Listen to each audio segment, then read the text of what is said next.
उस जजमेंट में बहुत सारे फ्लॉज थे.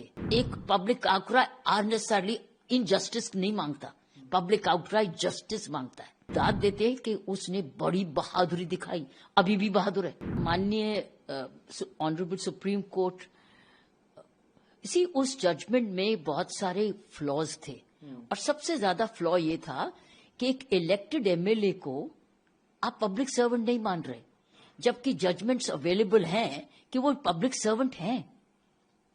तो एक टेक्निकल रीजन पर आपने इतना ग्रूसम क्राइम के बाद टेक्निकल रीजन ढूंढ के उसको छोड़ दिया मतलब उसकी सस्पेंशन, उसकी इम्प्रिजनमेंट को सस्पेंड कर दिया टेक्निकल फ्लॉ पे. और साथ में ये भी ढूंढने की कोशिश की कि नहीं, वो 15 साल कुछ महीने की थी तो बालिग नहीं थी. दो टेक्निकल रीजंस.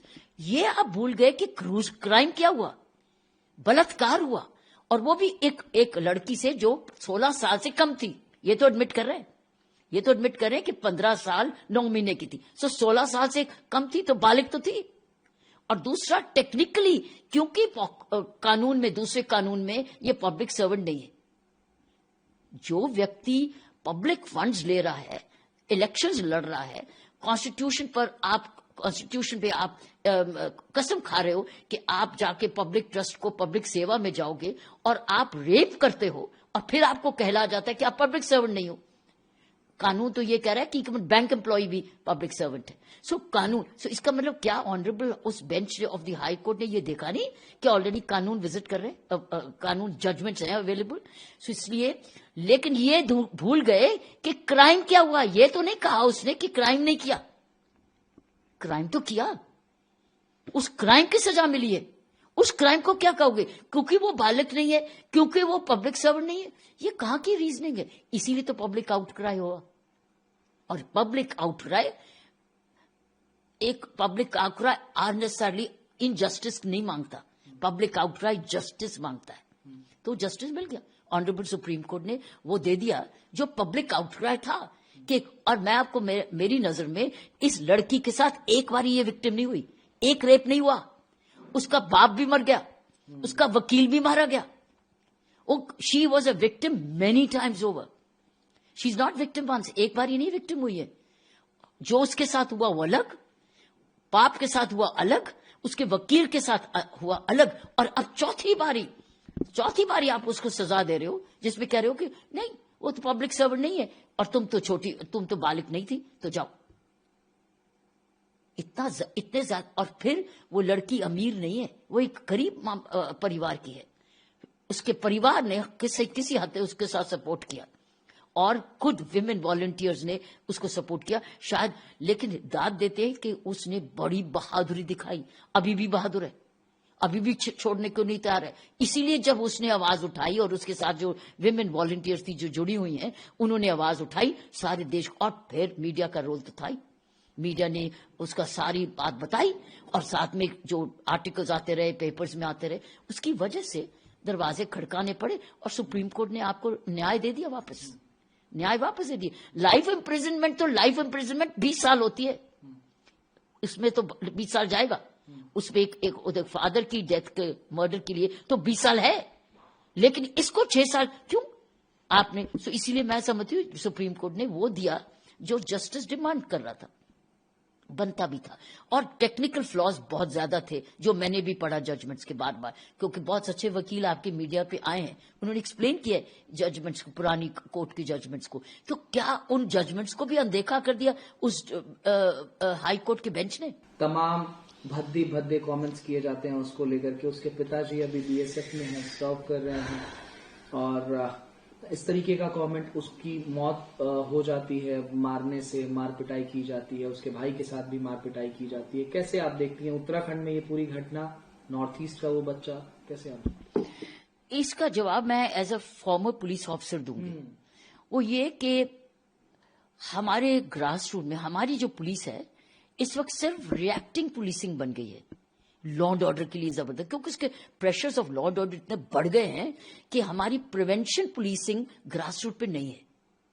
उसके लिए ज्यादा लोग चाहिए जो कि लॉ एंड ऑर्डर नहीं, पब्लिक के साथ जुड़े रहें, पब्लिक के साथ संपर्क रखें, युवाओं के ग्रुप्स में जाएं, महिलाओं ग्रुप्स में जाएं, मार्केट एसोसिएशंस में जाएं, एल्डर्स में जाएं, कल्चरल प्रोग्राम्स को जोड़ें, थाना लेवल कमेटी मीटिंग्स करें, प्रिवेंटिव सेक्शंस ऑफ लॉ करें। ये वही पुलिसिंग कर सकती है जो खुद लॉ एंड ऑर्डर में फंसी नहीं है। इस वक्त हमारी ज्यादा पुलिस अब लॉ एंड ऑर्डर में फंसती जा रही है। हमारे पास पेट्रोलिंग एंड प्रिवेंशन पुलिसिंग नहीं रही। और वो प्रिवेंशन और पुलिसिंग का एक बड़ा अच्छी प्रैक्टिस जो हम दिल्ली पुलिस में करते थे, जो वेद मारवा साहब के टाइम से उसके बाद शुरू हुआ, बड़े अच्छे प्रोग्राम्स थे पुलिस कमिश्नरेट में, वो था रफ रजिस्टर। कि हम रफ रजिस्टर मेंटेन करते थे कि जब भी कोई ऐसी रफ बिहेवियर का कोई युवा निकला या व्यक्ति निकला तो हम उसका रफ रजिस्टर पे कोई गिरफ्तारी नहीं, कोई एफआईआर नहीं, रफ रजिस्टर बनाते थे और रफ रजिस्टर में उसका नाम लिखते थे। उसके बाद संपर्क करते थे उसके साथ। वो हेट स्पीचेस पर इसी हॉस्टिलिटी में ही करते थे, जो कि लॉ कानून को अपने हाथ में लेना। और उसको साथ जब जुड़ते थे तो उसको संभालते थे, सुधारते थे, किस ग्रुप का बन रहा है, कहाँ शुरू हो रहा है, उसके माँ बाप के साथ जोड़ते थे, उसके एल्डर्स के साथ उसको जोड़ते थे ताकि वो सुधर जाए। हम सुधारक पुलिसिंग बनते थे छोटी उम्र से। जहाँ 14 साल का लड़का 15 साल का पत्थर भांग रहा है, ये कर रहा है, छेड़ा लड़कियों को छेड़ रहा है, तो हम लोग ऐसे रफ रजिस्टर बड़ा है। लेकिन रफ रजिस्टर के बाद प्रिवेंटिव सेक्शंस ऑफ लॉ भी होते हैं जिसमें एफआईआर दर्ज नहीं होती है। आप जमानत लेके माँ बाप का और बड़ों का कंट्रोल वापस ला सकते हैं। तो ना माँ बाप का कंट्रोल, ना बड़ों का कंट्रोल, ना आपका रफ रजिस्टर, ना आपके पास प्रिवेंटिव सेक्शंस ऑफ लॉ, तो सीधा ही एफआईआर पे आ रहे हैं ना आप, क्योंकि आपने उन लोगों को बड़ा होने दिया, नजरअंदाज किया, उनको ओवरलुक कर दिया।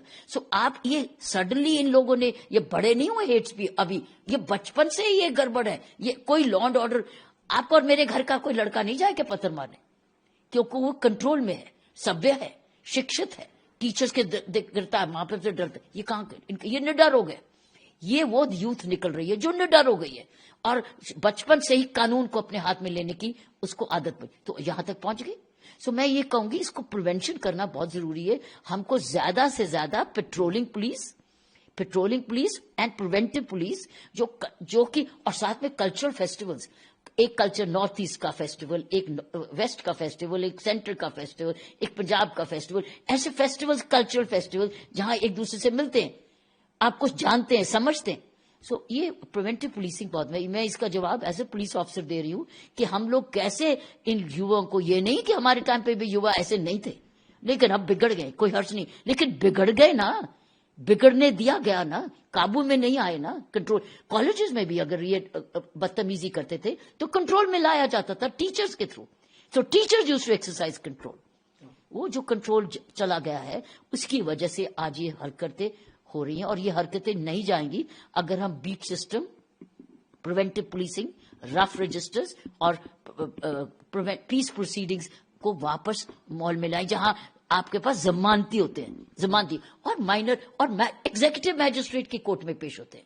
एग्जीक्यूटिव मैजिस्ट्रेट जिसमें दिल्ली में एग्जीक्यूटिव मैजिस्ट्रेट सीधा क्रिमिनल कोर्ट नहीं, एग्जीक्यूटिव मैजिस्ट्रेट जिसमें डिस्ट्रिक्ट मैजिस्ट्रेट होता है, एसडीएम होते हैं, या अपने असिस्टेंट कमिश्नर पुलिस होते हैं जिनके पास पावर। जब तक हम ये प्रिवेंटिव पुलिसिंग का पूरा माहौल नहीं क्रिएट करेंगे, हम लोग रिएक्टिव पुलिसिंग पर रहेंगे, और आज रिएक्टिव पुलिसिंग हो रही है जिसकी वजह से बढ़ता जा रहा है, नफरत बढ़ती जा रही है। कानून है हेट स्पीचेस के लिए, लेकिन इस नौबत को आने से पहले मैं विश्वास करती हूं कि हमको प्रिवेंटिव पुलिसिंग की तरफ जाना पड़ेगा, जिसमें कम्युनिटी पुलिसिंग है, समुदाय की पुलिसिंग है।